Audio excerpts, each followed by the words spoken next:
የተመናመነው የአሜሪካ የሚሳኤል ክምችት ለመተካት የሚደረገው ሩጫ በከፍተኛ ሁኔታ ቀጥሏል። አሜሪካ ከኢራን ጋር ባደረገችው አውዳሚና ከፍተኛ አቅም የሚጠይቅ ጦርነት ምክንያት የአገሪቱ የሚሳኤልና የጸረ ባሊስቲክ ሚሳኤል ክምችቶች መከላከያ ክምችቶችን በከፍተኛ ሁኔታ እንደቀነሰ ነው እየተነገረ የመጣው እስከዛሬ ድረስ። ይህን ተከትሎም ታዲያ የአሜሪካው ፕሬዚደንት ዶናልድ ትራምፕ እንደ ሎክሂድ ማርቲን፣ አርቴክስ ወይም ሬቲዮን እና ቦይንግ የመሳሰሉ ታላቅ የአሜሪካ የጦር መሳሪያ አምራች ኩባንያዎች ዋና ስራ አስፈጻሚዎች ጋር በነጩ ቤተ መንግስት በአስቸኳይ ስብሰባ እንደሚያደርጉና የስብሰባ ዋና ዓላማም የሀገር ውስጥ የመከላከያ ምርትን ማፍጠንና ክምችትን ለመተካት የሚደረገውን ጊዜ ማፋጠን ነው ተብሏል። የጦር መሳሪያ ክምችቱ በአጭር ጊዜ ለመሙላት እንዲቻልም ትራምፕ እንደ ፎርድ እንዲሁም ጀነራል ሞተርስ ያሉ ታዋቂ አሜሪካ የአውቶሞቢል አምራች ኩባንያዎች ነባር ፋብሪካዎቻቸውን በመጠቀም የፓትሪዮትና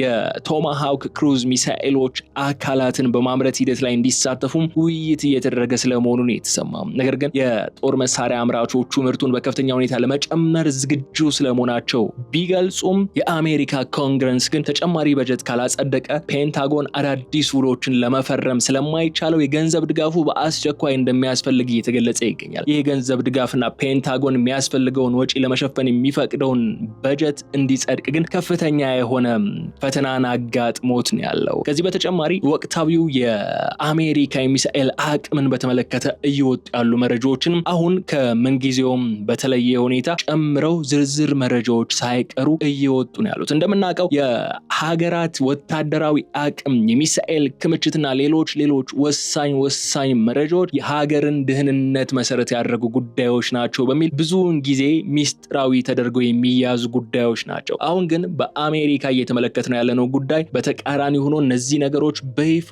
እየተሰሙ ያሉበት ሁኔታን ተፈጥሯል። ለምሳሌ ያክል የአሜሪካን የፓትሪዮት ሚሳኤል ስቶክን በተመለከተ ጉዳይ ብናነሳ የጦርነቱ ወይም ፕሪዋር ኢንቨንትሪን ስንመለከተው ቢያንስ 2330 ፓትሪዮት ሚሳኤሎች ነበሯት አሜሪካ። አሁን ግን ሲኤስአይኤስ ባወጣው ሪፖርት መሰረት በዛ ከተባለ 1430 አነሰ ከተባለ ደግሞ 1060 ነው አሜሪካ ይዛ የቀረችው የሚልን አንድ መረጃ ይፋ አድርጓል። ከዚህ ባሻገር ከፓትሪዮት ሚሳኤሎች ባሻገርም ሌሎች ሚሳኤሎችም ከፍተኛ የሆነ ውድመትና የስቶክ መመናመን አጋጥሟቸዋል። ለምሳሌ ታድ ሚሳኤሎች ከጦርነቱ በፊት ከነበረው 60% ድረስ ወርደዋል የተባለ ነው ያለው። ፒአርኤስኤም የተባሉት ሚሳኤሎች 61% ድረስ ቀንሷል። ኤስኤም3 የተባሉት ሚሳኤሎች 46% ድረስ ተመናምነዋል። ቶማሃውክ 32% ነው አሜሪካ አሁን እጇ ላይ ይዛ የቀረችው። ጄኤስኤስኤም የተሰኘው የአሜሪካው ሚሳኤል 25%፣ ኤስኤም6 የተባለው ደግሞ 24% ድረስ ስለመመናመናቸው የሲኤስአይኤስ ሪፖርቶች እያሳዩ ነው የሚገኙት። ይህ ሪፖርት የወጣ ደግሞ ኤፕሪል 21 2026 ድረስ በነበረው ወሳኝ የሆነውን መረጃ መሰረት በማድረግ እንደሆነ ነው የተነሳው። የተከበራችሁ የገበያ ሚዲያ ተከታታዮቻችን ታዲያ እኛም በዛሬው የልዩ ጥንቅር ቆይታችን እነዚህን ጉዳዮች እያነሳን አሜሪካ ይህ የተመናመነውን የሚሳኤል ክምችቷን ለማሟላት ወይም ደግሞ ወደ ነበረበት ሁኔታ ለመመለስ እያደረገች ያለችውን ጥረት ምን ይመስላል የሚለውን ጉዳይ ነው በስፋት የምንመለከተው። ስለዚህ አብራችሁን በመቆየት እንድትከታተሉን ጋብዛችኋለሁ። የገበያ ሚዲያን የዩቲዩብ ገጽ ሰብስክራይብ አድርጉ፣ ቪዲዮውን ላይክ አድርጉ፣ ሐሳብ አስተያየታችሁን ደግሞ በኮሜንት መስጫው ላይ ያስቀምጡልን። ከተከታታይ አጭር መሸጋገሪያ በኋላ ስንመለስ በዝርዝር ጉዳዮች ነው የሚሆነው። መልካም ቆይታ።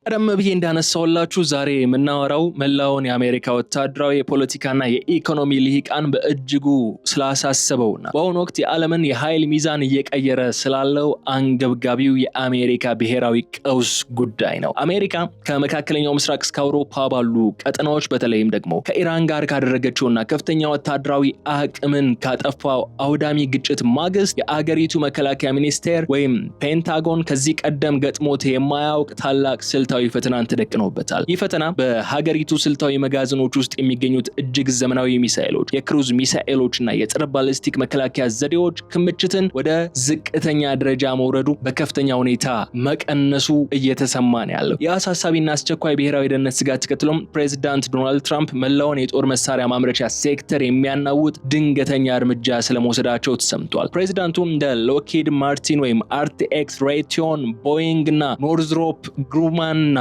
ኤል3 ሃሪስ የተሰኙ የአሜሪካ ግዙፍ የጦር መሳሪያ አምራች ኩባንያዎች ዋና ስራ አስፈጻሚዎች ወይም ሲኢኦዎችን ወደ ነጩ ቤተ መንግስት በአስቸኳይ ለስብሰባ ስለመጥራታቸው ተሰምቷል። የስብሰባው ቀዳሚና ዋነኛ ዓላማ ደግሞ የሀገር ውስጥ መከላከያ ምርትን በከፍተኛ ፍጥነት ማፋጠን፣ የማምረቻ መስመሮችን በሙሉ አቅም ማንቀሳቀስና ወደ ባዶነት እየተቃረበ የመጣውን የሀገሪቱ የሚሳኤል ክምችት በአጭር ጊዜ ውስጥ መልሶ መተካት ስለመሆኑ ተገልጿል። ይህ ታላቅ የሚሳኤል እጥረት ደግሞ በቀጠናትና በሳምንታት ውስጥ ለመሙላት የትራምፕ አስተዳደር ፍጹም ያልተለመደ አዳዲስ የጦር መሳሪያ ፋብሪካዎችን ከባዶ መገንባትን ረጅም ጊዜ ስለሚወስድ ነባር የሲቪል መዋቅሮችን የመጠቀም ስልታዊ ስትራቴጂ ይዘው ብቅ ስለማለቱ እየተነገረ ይገኛል። ነጩ ቤተ መንግስት በአሁኑ ወቅት እንደ ፎርድ እንዲሁም ጀነራል ሞተርስ ካሉ ታዋቂ የአሜሪካ አውቶሞቢል አምራች ኩባንያዎች ጋር ሰፊና ጥልቅ ውይይትን በመጀመር ላይ ስለመሆኑ ይፋ ተደርጓል። እቅዱ እነዚህ የመኪና አምራች ግዙፍ ኩባንያዎች በአገሪቱ ውስጥ ያላቸውን ሰፊ ዘመናዊና ትርፍ የማምረት አቅም ወይም ኤክሰስ ካፓሲቲን በመጠቀም ለአገሪቱ ዋነኛ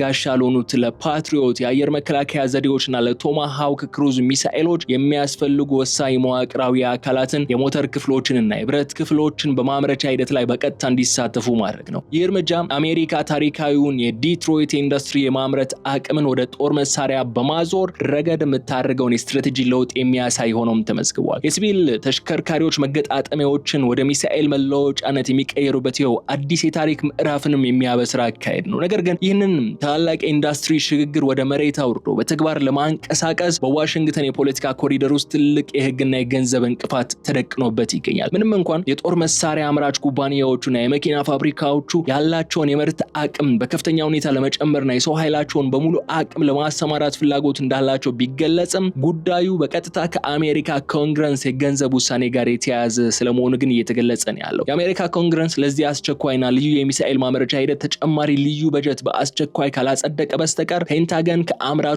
ጋር አዳዲስ የረጅም ጊዜ ህጋዊ የምርት ውሎችን መፈረም አይችልም። በዚህም ምክንያት ነው የመከላከያ ሚኒስቴሩ፣ የዋይት ሃውስ ባለስልጣናትና የጦር መሳሪያ አምራቾቹ የገንዘብ ድጋፉ ያለምንም የፖለቲካ ጋጋታ በአስቸኳይ እንዲለቀቅና የህግ አውጪው ምክር ቤት የፖለቲካ ፍልሚያውን ወደ ጎን በመተው ለብሔራዊ ደህንነት ቅድሚያ እንዲሰጥ ከፍተኛ ጫና እያደረጉ ይገኛሉ የተባለው። ወደዚህ ታላቅ የሚሳኤል ቀውስ ውስጥ አሜሪካ እንዴት ልትገባ እንደቻለች ካላችሁ ወይም ከጠየቃችሁ ግን ዋነኛው መልስ ምን መስላችሁ? ከኢራን ጋር የተደረገው ወታደራዊ ግጭት የፈጠረውን ከፍተኛ የፍጆታ መጠን ነው። ያንን ማየት ያስፈልገናል። ይህ ግጭት የተለመደ ዝቅተኛ ጥንካሬ ያለው ውጊያ አልነበረም። በአጭር ጊዜ ውስጥ በመቶዎች የሚቆጠሩ የባሊስቲክ ሚሳኤሎች፣ የክሩዝ ሚሳኤሎችና የረዥም ርቀት ተወንጫፊ ድሮኖች በአሜሪካ የጦር ሰፈሮችና በአጋሮቿ ይዞታዎች ላይ የተተኮሱበት ከፍተኛ አቅምን የጠየቀ ጦርነት ነበር። አሜሪካና አጋሮቿ እነዚህን መዓት የሚመስሉ ጥቃቶች ለመከላከልና የአየር ክልሏን ሙሉ በሙሉ ለመጠበቅ ሲሉ በእያንዳንዱ የተኩስ ልውውጥ በሚሊዮን የሚቆጠር ዶላር የሚያወጡ የፓትሪዮት መጥለፊያ ሚሳኤሎች ወይም ኢንተርሴፕተር ሚሳኤሎችን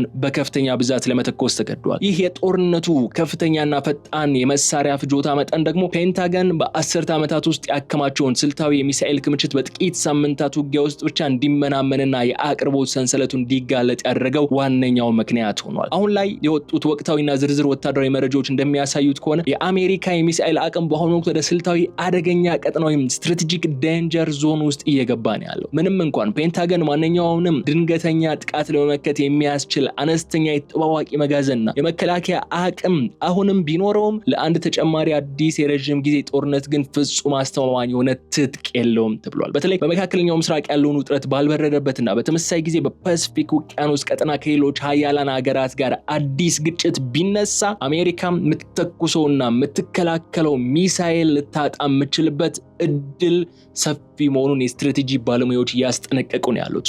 ይህ የወቅቱ የአቅም መረጃ እውነታ ነው። እንግዲህ ፕሬዚዳንት ትራምፕ ወደ መደናገጥና የመኪና አምራቾች እስከ መጥራት ያደረሰም አስቸኳይ ንቅናቄ እንዲፈጥሩ እያስገደዳቸው ያለው አሜሪካ ለዚህ ቀውስ የዳረገዋትና በአሁኑ ወቅት መጋዘኖቿን ባዶ ባደረጉት ሁለት ወሳኝ የጦር መሳሪያ ማለትም የፓትሪዮት የጸረ አየር መከላከያ ሚሳኤሎችና የቶማሃውክ ክሩዝ ሚሳኤሎች ዙሪያ ያሉ ነጥቦችን ደግሞ እንመልከት። እነዚህ መሳሪያዎች የአሜሪካ ወታደራዊ የበላይነትና የብሔራዊ መከላከያ ስትራቴጂዋ ዋነኛ ምሰሶዎች ተደርገው የሚወሰዱ ቢሆንም በቅርቡ በተቀሰቀሰው ከፍተኛ አቅምን የጠየቀው የኢራን ጦርነትና ለዩክሬን በሚደረገው ቀጣይነት ያለው ወታደራዊ ድጋፍ ምክንያት ግን ፍጆታቸው ከአምራቾቹ የማምረት አቅም በላይ ሆኖ ተመስክሯል። ይህ ሁኔታ ዋሽንግተን የወደፊት ስልታዊ አቅሟን አደጋ ላይ እንዳይወድቅ ለማድረግ በቢሊዮን የሚቆጠር ዶላር በመመደብ ወደ አዲስ የትጥቅ ማደስ ሩጫ እንድትገባ ማስገድዷታል። የፓትሪዮት የሚሳኤል መከላከያ ዘዴ የአሜሪካና የአጋሮቿ ቀዳሚውና እጅግ አስተማማኙ የአየር ክልል ጥበቃ መሳሪያ ነው። ይህ ሲስተም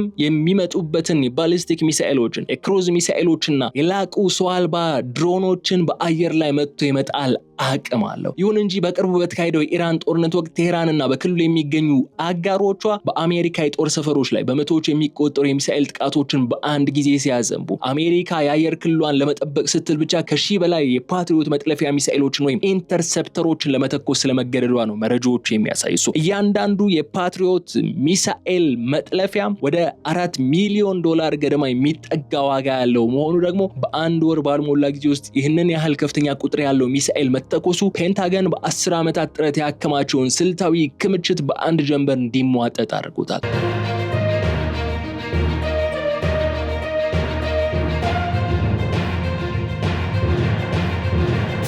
ይህ ቀውስ አሜሪካ በአሁኑ ወቅት በዓለም ዙሪያ ካሉባት ወታደራዊ ግዴታዎች አንጻር አዲስና አስፈሪ ስልታዊ ክፍተትን የፈጠረባት ሆኗል። በሌላ በኩል ደግሞ የአሜሪካ የረጅም ርቀት ማጥቂያ ኃይል ምልክት የሆነው የቶማሃውክ ክሩዝ ሚሳኤልም ተመሳሳይ ጥረት ገጥሞታል። ይህ ሚሳኤል ከባህር ሰርጓጅ መርከቦችና ከጦር መርከቦች ላይ በመተኮስ በመቶዎች የሚቆጠሩ ኪሎሜትሮችን ርቆ የሚገኝ የተመሸገ የጠላት ራዳር ወይም ወታደራዊ ማዕከልን በከፍተኛ ፕሪሲዥን ትክክለኛነት የመምታት አቅም አለው። በአሜሪካ የጦርነት ታሪክ ውስጥ የቶማሃውክ የጠላትን የአየር መከላከያ ለመስበር መጀመሪያ የሚተኮስ ቀዳሚ መሳሪያ ቢሆንም በኢራን ጦርነት ወቅት ግን ፔንታጎን የቴህራንን የሚሳኤል ማስወንጨፊያ ጣቢያዎችና የተደበቁ የኒውክሌር ተቋማትን ለማውደም ሲል ይህንን መሳሪያ በስፋት ሲጠቀምበት እንደነበር ይነሳል። ከዚህ በተጨማሪ አሜሪካ በምስራቅ አውሮፓ የሩሲያን ወታደራዊ ግስጋሴ ለመግታት ለዩክሬን የምታደርገው ድጋፍና የምታስተላልፈው የሚሳኤል አቅርቦትም ለአገር ውስጥ ክምችት መመናመን ሌላው ትልቁ ምክንያት ሆኖ ይጠቀሳል። ይህ ታላቅ የሚሳኤል እጥረት የአሜሪካን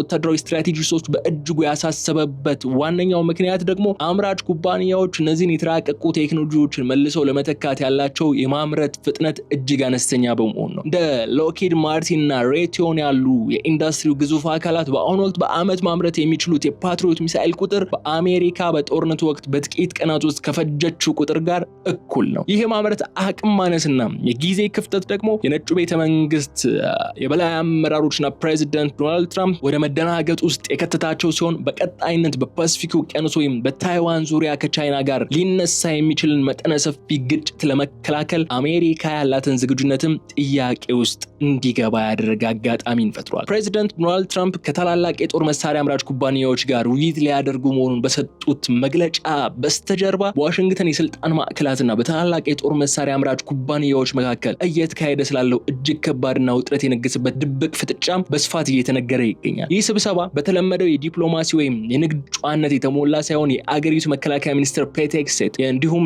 ሌሎች የፔንታጎን ከፍተኛ ባለስልጣናትና ሎኪድ ማርቲን፣ ሬቲዮን፣ ቦይንግ፣ ኖርዝሮፕ ግሩማን እና ሃንዌል ኤሮስፔስ ያሉ የኢንዱስትሪውን ግዙፍ መሪዎች ፊት ለፊት አስቀምጠው የምርት ፍጥነታቸውን በአስቸኳይ እንዲጨምሩ የሞት ሽረት ግፊት የሚያደርጉበት መድረክ ነው። በሁለቱ ወገኖች መካከል ያለው ስልታዊው ልዩነትና የጥቅም ግጭት አሜሪካ አሁን ላለችበት የሚሳኤል እጥረት ፈጣኝ መፍትሄ እንዳይገኝ ግን ትልቅ ማነቆ ሊሆን ይችላል ተብሏል። የነጩ ቤተ መንግስትና የፔንታገን ባለስልጣናት የመከላከያ ተቋራጮቹን የሚወቅሱበት ተቀዳሚው ምክንያት ኩባንያዎቹ ባለፉት ዓመታት ያገኘዋቸውን ግዙፍ ትርፎች የመሰረተ ልማት የማምረት አቅማቸውን ለማስፋፋት ከመጠቀም ይልቅ ለባለ አክሲዮኖቻቸው በትርፍ ድርሻ መልክ ማከፋፈልና የራሳቸውን አክሲዮን መልሶ መግዛት ላይ መዋላቸው ነው። ፕሬዚደንት ትራምፕ እነዚህ ኩባንያዎች ብሔራዊ የደህንነት አደጋ ላይ በወደቅንበት በዚህ የጦርነት ወቅት የንግድ ትርፋማነትን ብቻ ከማሳደድ ወጥተው የአገሪቱን ወታደራዊ መጋዘኖች መልሶ ለመሙላት በሙሉ ኃይላቸው እንዲሰሩና የማምረቻ መስመሮቻቸው 24 ሰዓት ክፍት እንዲያደርጉ ይፈልጋሉ። ይሁን እንጂ የጦር መሳሪያ አምራቾቹ ዋና ስራ አስፈጻሚዎች ለዚህ ጥያቄ ያቀረቡት ምላሽ ጥልቅ የሆነ የካፒታሊዝምን እውነታ ያረጋገጠ ሆኖ ተገኝቷል። ኩባንያዎቹ በግልጽ እያሉ ያሉት አሁን የአሜሪካ ኮንግረስ ተጨማሪ በጀት በይፋ ሳያጸድቅና ፔንታገን አስገዳጅ የሆኑ አዳዲስ የምርት ውሎችን ሳይፈርምላቸው በግምት ወይ በበጎ ፍቃድ ላይ ተመስርተው ምርትን በከፍተኛ ሁኔታ መጨመር እንደማይችሉ ነው እየገለጹ ያሉት። ይህ የቢሮክራሲና የገንዘብ ፍጥጫ ደግሞ ይበልጥ የከረረው ፔንታገን በአሁኑ ወቅት ካለው የህግ አሰራር መገደብ የተነሳ ነው። የመከላከያ ሚኒስትሩ የአስተዳደሩን ትዕዛዝ ተቀብሎ ወደ ተግባር ለመግባት ቢፈልግም እንኳን ያለ ኮንግረስ ፍቃድና የገንዘብ ምድብ አዳዲስ ውሎችን መፈረም ስለማይቻል እጆቹ ታስሯል።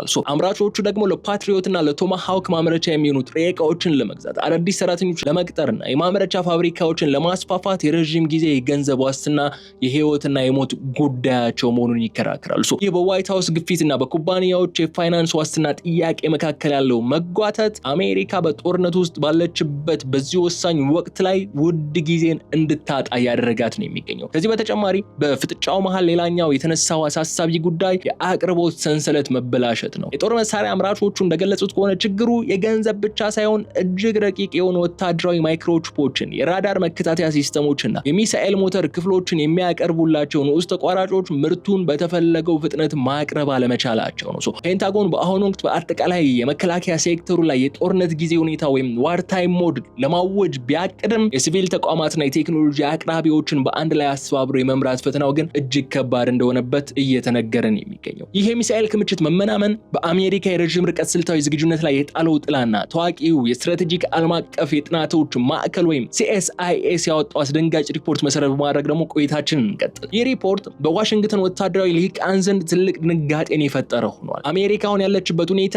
ጊዜያዊ የቁሳቁስ እጥረት ሳይሆን የአገሪቱን ዓለም አቀፋዊ የማስፈራራት አቅም ወይም ዴተረንስ አደጋ ላይ የጣለ ታላቅ ስልታዊ ክፍተት መሆኑን በግልጽ አስቀምጦታል። ብላክ ኤንድ ዋይት ወይ እንደዚህ ጥቁርና ነጭ ብሎ በይፋ ነው ያስቀመጠው። የስትራቴጂክና ዓለም አቀፍ ጥናቶች ማዕከሉ ያወጣው ዝርዝር የዳሰሳ ጥናት የሚያመላክተው አሜሪካ ከኢራን ጦርነት በኋላ ያጣችውን የፓትሪዮትና የቶማሃውክ ሚሳኤሎች ክምችት ወደ ነበረበት ሙሉ ቁጥር ለመመለስ ቢያንስ 3 ዓመታት ጋታይ ከፍተኛ ምርትን ማምረት ያስፈልጋታል። ምንም እንኳን በአሁኑ ወቅት ፔንታጎን በመካከለኛው ምስራቅ አሁንም ሊነሳ ለሚችል ማንኛውም አይነት ድንገተኛ ወታደራዊ ሁኔታ የሚበቃ አነስተኛ የመከላከያ መጋዘን ቢኖረውም እንኳን ችግሩ ያለው ግን እዚያ ላይ አይደለም። የስትራቴጂ ባለሙያዎቹ አሁን እያሉ ያሉት አሜሪካ የነበረባትን ስልታዊ ክምችት መልሳ እስክትገነባ ድረስ በሚቀጥሉት 3 ዓመታት ውስጥ የሚፈጠሩትን የትጥቅ ክፍተት ወይም ሬዲነስ ጋፕ በሌሎች የዓለም ክፍሎች ላሉ ተቀናቃኞቿ ትልቅ የወታደራዊ እድል በርን ሊከፍት ይችላል የሚለው ስጋት ነው። ይህ ክፍተት በተለይ ትልቅ ስጋት የሚፈጥረው በፓሲፊክ ውቅያኖስ ቀጠና ከቻይና ጋር ሊነሳ የሚችል መጠነ ሰፊ ግጭት ለመቋቋም የአሜሪካን ወታደራዊ አቅም በእጅጉ ሊፈትነው ስለሚችል ነው። ቤጂንግ በታይዋን ዙሪያና በደቡብ ቻይና ባህር ላይ ወታደራዊ ይዞታዋን በከፍተኛ ሁኔታ ያስፋፋችና ለማስፋፋት በምታቀድበት በዚህ ወቅት አሜሪካ ዋነኛ የባህር ኃይል ማጥቂያ መሳሪያዋ የሆነውን የቶማሃውክ ክሩዝ ሚሳኤል ክምችት ማጣቷ በፓሲፊክ ውቅያኖስ ላይ ያላትን ወታደራዊ በላይነት ጥያቄ ውስጥ ይከተዋል። ቻይና የአሜሪካ መጋዘኖች በኢራንና በዩክሬን ጦርነቶች ምክንያት መዳከማቸውን ከተገነዘበች በታይዋን ላይ የምታደርገውን የኃይል እርምጃ ለመጀመር ይህንን ክፍተት እንደ ወርቃማ እድል ልትጠቀምበት ትችላለች የሚለው ስጋት በፔንታጎን ውስጥ በከፍተኛ ደረጃ ማየሉ ይነሳል።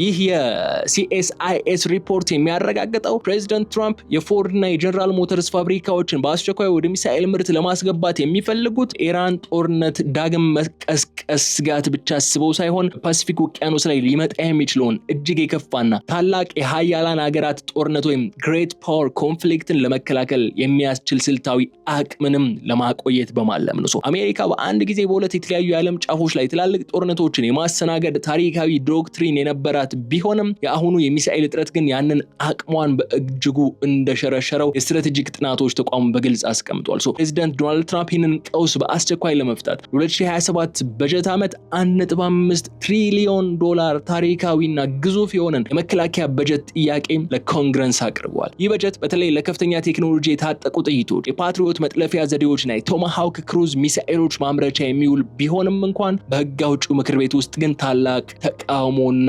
አለመታመንን ገጥሞታል። ይህ የትራምፕ አስተዳደር የበጀት ጥያቄ በካፒቶል ሂል ጠንካራ ተቃውሞ የገጠመው በሁለት ዋና ዋና ምክንያቶች ነው። ቀዳሚው ምክንያት በኮንግረስ ውስጥ የሚገኙ የዲሞክራቲክ ፓርቲ አባላት ትራምፕ የህግ አውጪውን ምክር ቤት ቅድመ ፍቃድና ይሁንታ ሳይጠይቁ በራሳቸው ውሳኔ አሜሪካን ወደዚያ አውዳሚ የኢራን ጦርነት ማስገባታቸው አጥብቀው በመኮንናቸው ነው። የዲሞክራት ተወካዮች የሚከራከሩት ፕሬዝዳንቱ የኮንግረስን ህገ መንግስታዊ የጦርነት የማወጅ ስልጣንን በመጣስ አገሪቱን ለከፍተኛ የሚሳኤል እጥረትና ለብሔራዊ ደህንነት ስጋት ዳርገዋታል። ይህ በመሆኑ ደግሞ አሁን መጥተው ያለምንም ቅድመ ሁኔታ ተጨማሪ በትሪሊዮን የሚቆጠር ዶላር እንዲፈቀድላቸው መጠየቃቸው ተቀባይነት የሌለውና ተጠያቂነት የጎደለው አሰራር ነው በማለት በጀቱን ለከባድ የፖለቲካ ትችት መሳሪያነት እየተጠቀሙበት ይገኛሉ። ሁለተኛውና ለአሜሪካውያን ድምፅ ሰጪዎች ይበልጥ ቅርብ የሆነው ምክንያት ደግሞ አገሪቱ በአሁኑ ወቅት ያለችበት የውስጥ ኢኮኖሚያዊ እውነታ ነው። በአሁኑ ወቅት የኑሮ ውድነትና የዋጋ ግሽበት ተራውን አሜሪካዊ ዜጋ በእጅጉ እየፈተነ ባለበት እንዲሁም እንደ ጤና፣ ትምህርትና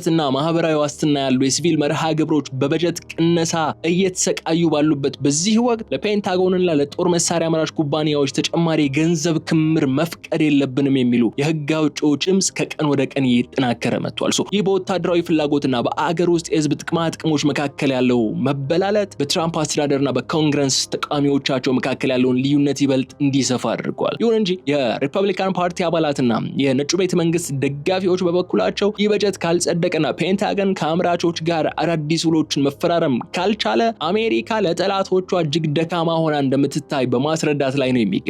እነሱ እያሉ ያሉት ብሔራዊ ደህንነት ከማንኛውም የውስጥ ፖለቲካ ፍጆታ በላይ ሊቀድም የሚገባው ስልታዊ ጉዳይ ነው። ይህ የ1.5 ትሪሊዮን ዶላር በጀት መዘግየት ማለት እንደ ሎክሂድ ማርቲን እና ሬቲዮን ያሉ ኩባንያዎች ብቻ ሳይሆኑ ወደ መከላከያ ዘርፍ እንዲገቡ የሚፈለጉት እንደ ፎርድ እና ጀነራል ሞተርስ ያሉ የሲቪል ኩባንያዎችም የምርት ዝግጅታቸውን እንዲያቆሙ ስለሚያደርግ የአገሪቱን የመከላከል አቅም ሙሉ በሙሉ ሽባ ያደርጓል የሚል መከራከሪያን ይዟል። አሜሪካ ይህ የራሷ መጋዘኖች በኢራን ጦርነት ምክንያት መሟጠጣቸው ኬቭ የሚሰጠውን ቀጣይነት ያለው ወታደራዊ ድጋፍም ፍጥነት በእጅጉ ሊያዘገየው ይችላል የሚል ሌላ ስጋትም ፈጥሯል። ይህ ተከትሎም የዩክሬኑ ፕሬዝዳንት ቮሎዲሚር ዜሌንስኪ ፍጹም ያልተለመደና አዲስ ስልታዊ ጥያቄን ይዘው ብቅ ስለማለታቸው መረጃዎች ወጥቷል። ፕሬዝዳንት ቮሎዲሚር ዜሌንስኪ በቅርቡ በተካሄደው የጂ7 የሀያላን ሀገራት ጉባኤ ላይ እንደገለጹት አሜሪካ በአገር ውስጥ ካለባት የሚሳኤል እጥረትና የአቅርቦት ሰንሰለት መዘጋጋት አንጻር የምዕራባውያን የመከላከያ ኩባንያዎች የፓትሪዮት ጸረ አየር መከላከያ ሚሳኤሎችን ቴክኖሎጂ ፍቃድ ወይም ላይሰንስ ለዩክሬንና ሌሎች የአውሮፓ አጋሮች እንዲሰጡ በጽኑ ጠይቀዋል። የዚህ ጥያቄ ዋና ዓላማ ዩክሬን በሩሲያ የሚሰነዘሩባትን የድሮንና የባሊስቲክ ሚሳኤል ጥቃቶችን ለመከላከል ከአሜሪካ የሚላክላትን የተጠናቀቀ ሚሳኤል በቀጥታ ከመጠበቅ ይልቅ የአሜሪካን የቴክኖሎጂ ሚስጥርና እውቀትን ተጠቅማ በራሷ ምድርና በአውሮፓ ደህንነታቸው በተጠበቁ ማዕከላት ውስጥ ሚሳኤሎቹን ራሷ እንድታመርት ለማስቻል ነው። ይህ የኪየቭ ጥያቄ በአሜሪካ መከላከያ ሚኒስቴር ውስጥ ሰፊ ውይይት ያስነሳ ጉዳይ ሆኗል። ፕሬዚደንት ትራምፕ ለዚህ ጥያቄ የተወሰነ አዎንታዊ ምላሽ ማሳየታቸው ተሰምቷል። ግን ትራምፕ የአሜሪካ መከላከያ ኩባንያዎች የቴክኖሎጂ ፍቃድ ለኪየቭ በመስጠት የምርት ሸክሙን ለአውሮፓውያን ማካፈል የአሜሪካን ፋብሪካዎች ጫና እንደሚቀንስ ይረዳሉ። ይሁን እንጂ የፔንታገን ወታደራዊ ባለስልጣናት በበኩላቸው እንደ ፓትሪዮት ያሉ እጅግ ሚስጥራዊ የሆኑ የወታደራዊ ቴክኖሎጂዎችን ፍቃድ ወደ ውጭ ሀገር ማስተላለፍ ማለት የቴክኖሎጂው ምስጢር በስለላ መረብ አማካኝነት ወደ ሩሲያ ወይም ቻይና እጅ ሊገባ የሚችልበት እድል ከፍተኛ ነው የሚል ስጋት አላቸው። የቴክኖሎጂ ደህንነት ስጋትና የአቅርቦት አስቸኳይነት ፍላጎት ደግሞ በምዕራባውያን የመከላከያ ሴክተር ውስጥ አዲስ ውጥረትን ይዞ ብቅ ብሏል። ከዚህ በተጨማሪ ይህ ቀውስ በአውሮፓ የጦር መሳሪያ አምራቾች ላይ ከፍተኛ ጫናን ፈጥሯል። ምክንያቱ ደግሞ አሜሪካ የራሷን ክምችት ለመተካት የፎርድ እና የጀነራል ሞተርስ ፋብሪካዎችን ወደ ሚሳኤል ምርት ለማስገባት በምታደርገው ጥረት እሱ ላይ ስታተኩር ለአውሮፓ አጋሮቿ የምታስተላልፈው የሚሳኤል ድጋፍ በከፍተኛ ሁኔታ ሊቀንስ ይችላል። የዜሌንስኪ የሚሳኤል ማምረቻ ፍቃድ ስጡኝ የሚለው ጥያቄ የዩክሬን ብቻ ሳይሆን መላው አውሮፓ ከአሜሪካ ወታደራዊ ጥገኝነትን አውጥቶ የራሱን የመከላከያ ማምረቻ አቅም በአስቸኳይ እንዲገነባ የሚያስገድድ ወሳኝ የታሪክ ምዕራፍ ስለመጀመሩ የሚያሳይ ነጥብ አድርገን ማንሳት እንችላለን። ይህ በዩክሬንና በመካከለኛው ምስራቅ የተቀሰቀሱት መጠነ ሰፊ ጦርነቶች የምዕራባውያን የተለመደው የመከላከያ ሴክተር አቅም በእጅጉ ስለፈተኑት የአውሮፓ መንግስታትም እንደ አሜሪካ ሁሉ የሲቪል አውቶሞቢል ማምረቻዎችን ወደ ወታደራዊ አገልግሎት ለማዞር ፈጣን እርምጃዎችን መውሰድ ጀምረዋል። ለዚህ አዲስ የምዕራባውያን የኢንዱስትሪ ሽግግር ዋነኛ ማሳያ ደግሞ የጀርመኑ መርሴዲስ ቤንዝ ኩባንያ ነው። ይህ የቅንጦትና የሲቪል ተሽከርካሪዎች አምራች ሆኖ ታዋቂው ኩባንያ በአሁኑ ወቅት የሚያመርታቸው ጂ ክላስ ተሽከርካሪዎችና ስፕሪንተር ቫኖች በጦር ሜዳ ላይ የሚንቀሳቀሱ ወታደራዊ የሞባይል ሲስተሞች፣ ለራዳር መሸከሚያዎችና ለኮማንድ ፖስት መገናኛዎች መድረክ ሆነው እንዲያገለግሉ ከጀርመን መከላከያ ሚኒስቴር ጋር ሰፊ ውይይቶችን እያደረገ እንደሚገኝ ይገለጻል። መርሴዲስ ያለው የላቀ የብረት ማቀነባበርና የከባድ ተሽከርካሪዎች የማምረት መዋቅር የኔቶ ኃይላት በአውሮፓ ምድር የሚገጣጠማቸውን ታክቲካል ተሽከርካሪዎች እጥረት በአጭር ጊዜ ውስጥ ለመሙላት እንደ ትልቅ ስልታዊ አማራጭ ተደርጎ ተወስዷል።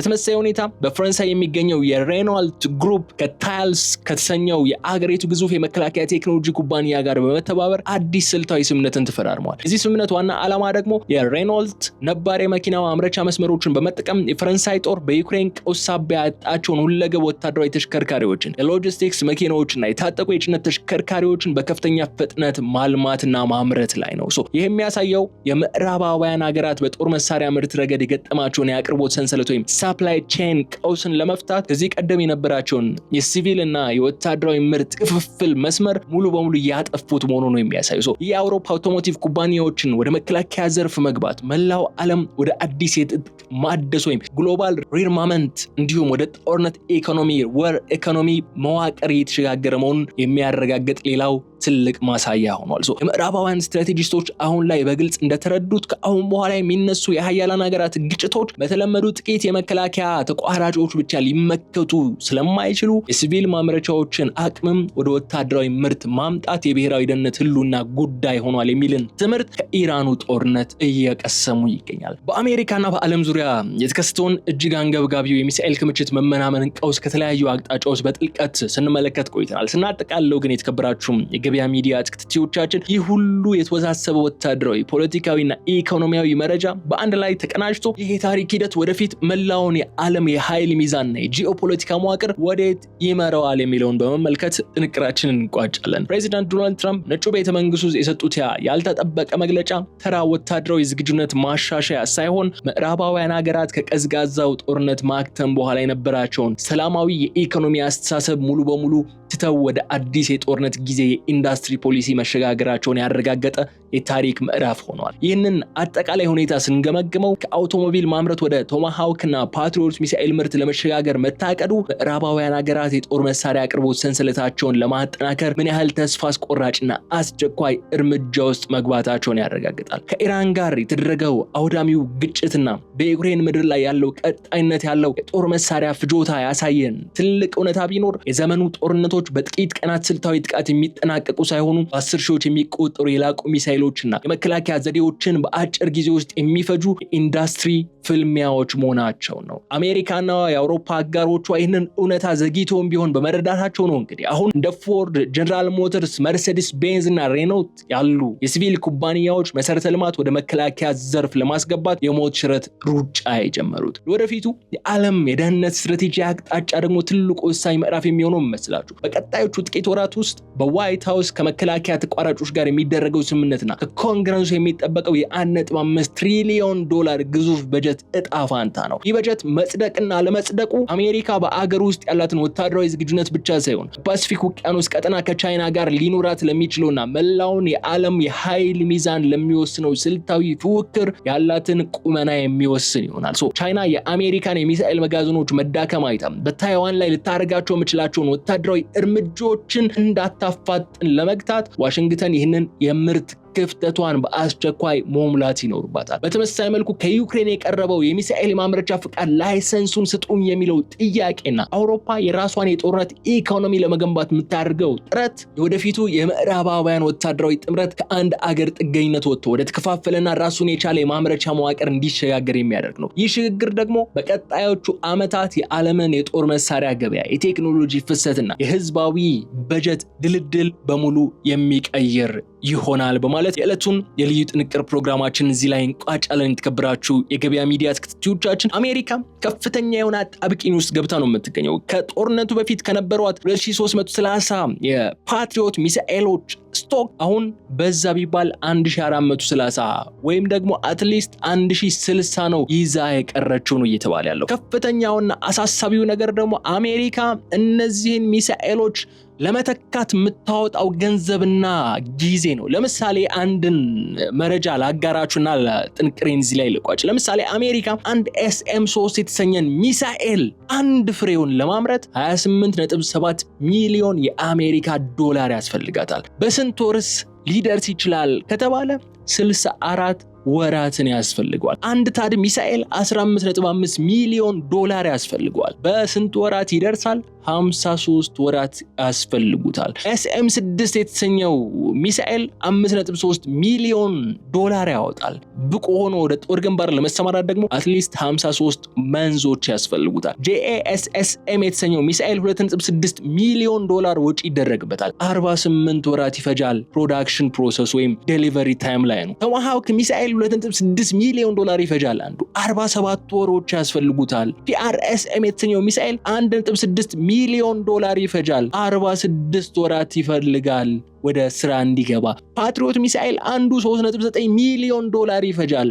42 ወራት ደግሞ ወደ ስራ እንዲገባ ተመርቶ ወደ ስራ ብቁ እንዲሆን ያስፈልገዋል ይላል CSIS ያወጣው ሪፖርት። አሜሪካ እንደዚሁ አይነት ፈተናን ያጋጠማት እነዛን 1000 ምናምን ሚሳኤሎችን መልሳ ለማምረት ጊዜም ገንዘብም በከፍተኛ ሁኔታ ነው የሚጠይቃት። ይህ ደግሞ የኢራኑ ጦርነት ያመጣባት ኪሳራ ነው ማለት ነው። ስለዚህ ይህንን ብለን የዕለቱን የልዩ ጥንቅር ፕሮግራማችን እዚህ ላይ እንቋጫለን። የተከበራችሁ የገበያ ሚዲያ ተከታታዮቻችን አብራችሁን በመቆየት ስለተከታተላችሁን እጅግ አድርጌ አመሰግናለሁ። የገበያ ሚዲያን የዩቲዩብ ገጽ ሰብስክራይብ አድርጉ፣ ቪዲዮውን ላይክ አድርጉ፣ ሐሳብ አስተያየታችሁን በኮሜንት መስጫው ላይ አስቀምጡልን። በቀጣይ በሌላ ቪዲዮ መልሰን የምንገናኝ ይሆናል። እስከዛ ድረስ ግን በቸር ሰንብቱልኝ።